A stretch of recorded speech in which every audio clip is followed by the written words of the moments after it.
Welcome to Penrose Learning, where we make understanding easy. You start by preparing files and importing them into Nvivo so transcription runs smoothly. Make sure your Nvivo license includes transcription, then sign in. Once done, tidy file names and keep one language per media file to improve accuracy.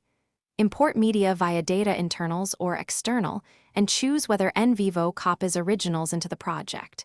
This prevents broken links later. Doing this upfront saves time and reduces errors when you move to automated transcription or manual review. You now run the automated transcription and tune settings for better output. Select the media file, open Transcribe and choose Auto Transcription, then set the correct language and audio quality preference. If there are multiple speakers, set the speaker count or upload a speaker label file to help Nvivo separate voices.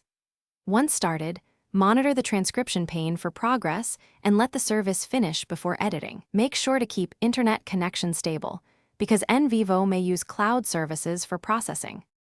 You complete the process by cleaning and using the transcript for analysis. Open the transcript editor, correct timestamps and speaker labels, and fix misheard words so coding is accurate. Small edits improve search and node creation.